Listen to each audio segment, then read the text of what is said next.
Erev Tov Chavrim, I'm Stephen Ben-Nun. You're watching Israeli News Live. This is February the 28th, 2018, and it is a very troubling news that we have this evening. What was it, yesterday or the day before yesterday, we actually reported about a strike against Syrian forces once again south of Deir ez-Zor there in Syria along the Euphrates River by U.S. coalition forces there.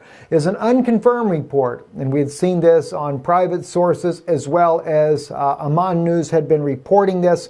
And so we've been looking to see if there is other evidence that would come out that would suggest that this indeed actually happened. And that evidence has been surfacing, but as well with this evidence, a very serious situation that the U.S. Air Force may have actually been helping ISIS militants to gain control of the region where the Syrian army is battling those ISIS militants with the latest airstrike that may or may not have taken out more Syrian military personnel.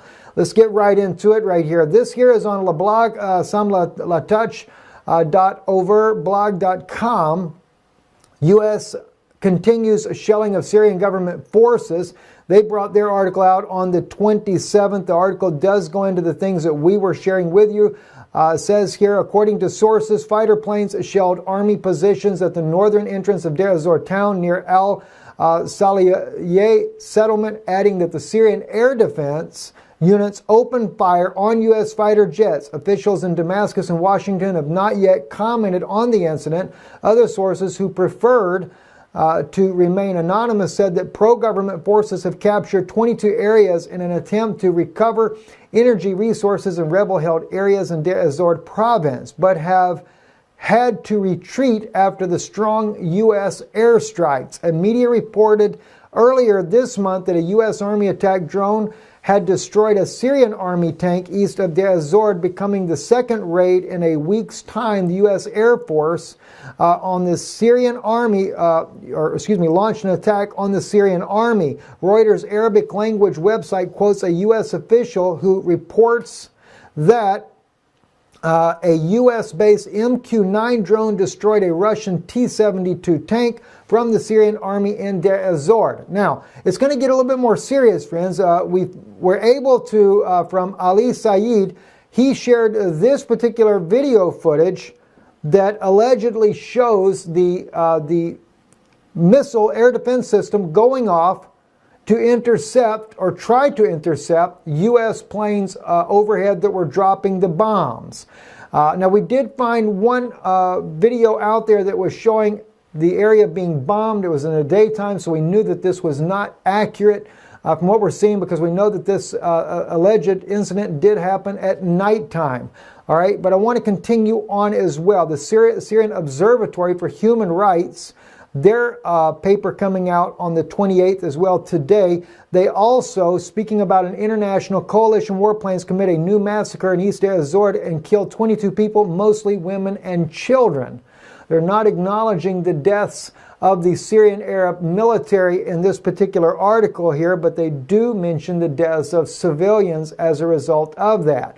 And then I come across this particular footage showing, and I'd also found photographs of this already. This is alleging in this particular region here, where it says footage showing the aftermath of U.S. airstrikes that killed, now they say 30, mostly women and children, northeast of Al-Sha'af village of Deir ez-Zor, Syria. All right, now the different ones spell that name differently. The Sha'af, some say Sha'aya, depending on who actually does it. I want you to be able to see this, though. I'm going to blow this up on the screen. These are the craters here, and there's actually, I think there's 3 of them. And the footage that I was seeing, there was 3 different craters there. Oh yeah, they are showing more of them. You can see them all down through the road here.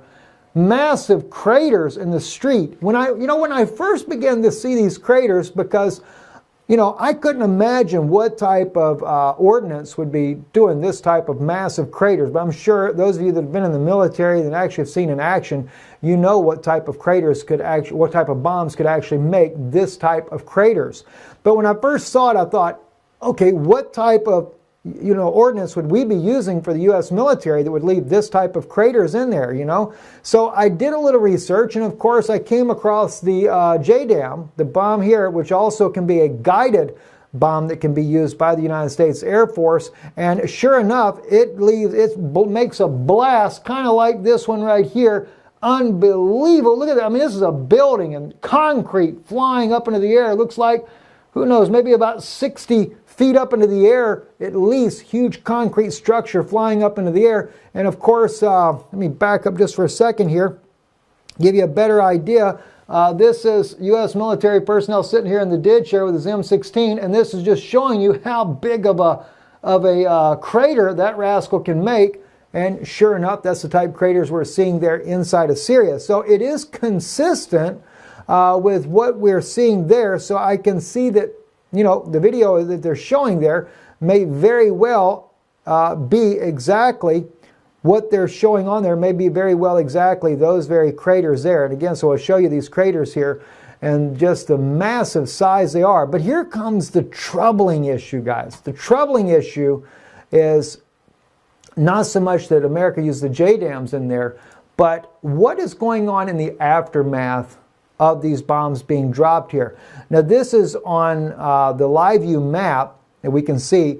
It says here, this was a day ago, ISIS reports that it has destroyed 2 Syrian Arab tanks in the Al-Sawaya area in the southeast Al-Bukamai in the governorate of Deir ez-Zor. Now again, that name right there, Sawaya, is the same name as the other one that I just showed you in that particular video here. They just spelled it a little differently, where he actually says it, Sha'af Afa village there. All these areas here, I've looked them up on the map. They're pretty much all in the same location. This is down by the border, and you have to keep in mind, way over in this area here is Al-Tanf. This is where the U.S. has a major military base there. This is where we reported, I don't know, a little over a year ago, the U.S., Norwegians, etc. were all coming across there in this region here. This Free Syrian Army has moved in all these directions here. And of course, the rich oil reserved areas there, this is where the battle is at. And the U.S. with the Kurdish fighters have come down into here, but they're not allowing they're not allowing Syrian forces to get anywhere near these oil reserves there. They're keeping them for themselves. They've been bombing down in this region right here near Al-Qaim. And of course, we have Deir ez-Zor up here. And this is all this area right in here is where this fighting is going on. And ISIS militants are getting the upper hand on the Syrian forces. And I've got several places about this. The Qassim News is reporting ISIS new offensive targets Syrian regime positions eastern Deir ez-Zor. Update Wednesday on the February 28, 2018. All right, now this is troubling. Wait a minute. Back up just a minute. Eastern side of Deir ez-Zor. All right, let's just back up just for a minute back to the live view map. Here's Deir ez-Zor. The eastern side of Deir ez-Zor is right there in the Kurdish U.S. held area. So what is ISIS forces launching attacks against Syrian forces there? Is the U.S. not taking out ISIS? And then we have on the live view map, ISIS forces also destroying 2 Syrian tanks, which was happening further down here. And again, you have U.S. controlled area. Now there's just a little tiny patch in there that, yes, maybe there are ISIS embedded there, but the problem is there's not supposed to be any ISIS militants up here around east of Deir ez-Zor. That's in the U.S. controlled or Syrian controlled areas. So how are we getting ISIS militants being able to launch attacks? In fact, such a large-scale attack, this here gives you this, that they target Syrian regime positions, but then we come over to here and we find out that they claim they have killed 13, Islamic State claims killing 13 Syrian Defense Force fighters and capturing 4 in Deir ez-Zor. That's a little bit troubling. How are they capturing them there if the U.S. controls that area?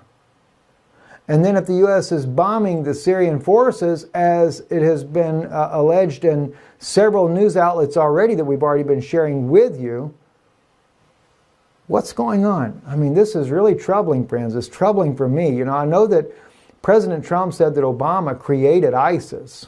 Obama did. So they got to be loyal to someone. If Obama created ISIS, then who is ISIS answering to now? It's definitely not to President Trump if he's the one that is against it. And supposedly we're there to take ISIS out. If Obama created them, who are they loyal to then? Is it the deep state? I don't know. I'm very concerned about the situation there. U.S. Journal of says here, Russia threatens our ability to dominate airspace in the Middle East. Sputnik News is reporting that right there. In a statement on the U.S. House Armed Service Committee, General Joseph Votel elaborated on the key military challenges to the U.S. in the Middle East. And because of Russia's presence there and their S-300, S-400 defense missile systems in the region there, they don't have the ability to conduct the war against Iran the way they would like to. It's really turning into a mess. And I cannot help but see that it won't be long before something is going to break. And I'm afraid it's not going to be good.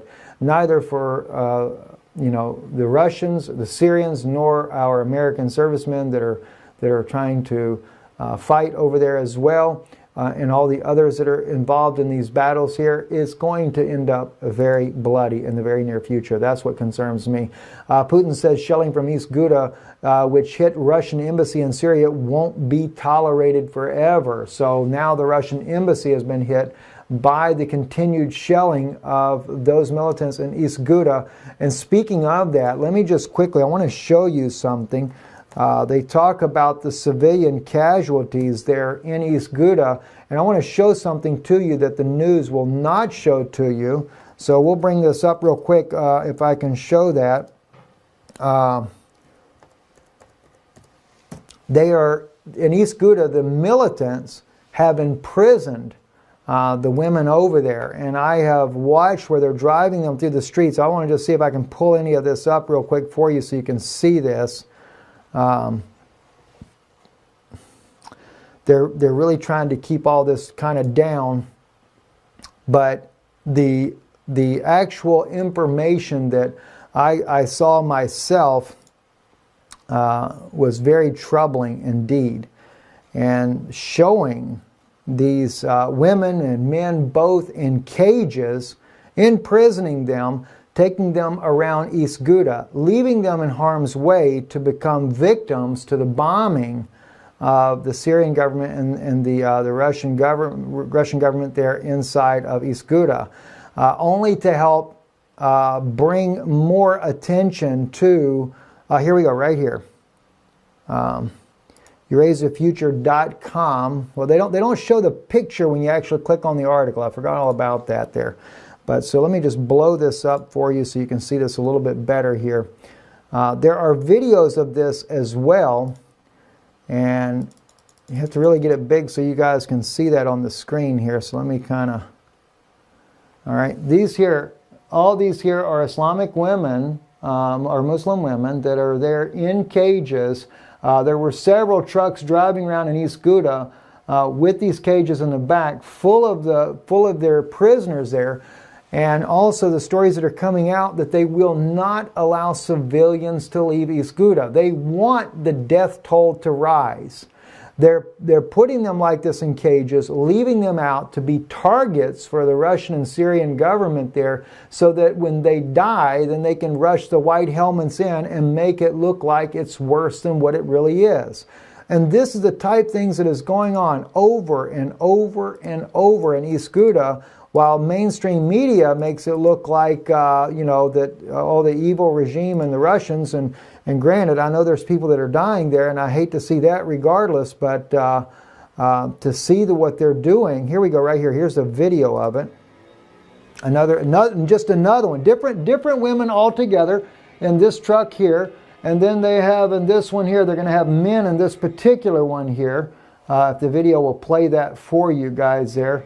And several of them. It's not just one or two. Several vehicles there of these people being held as prisoners, and they're being used as guinea pigs for the Russian bombs.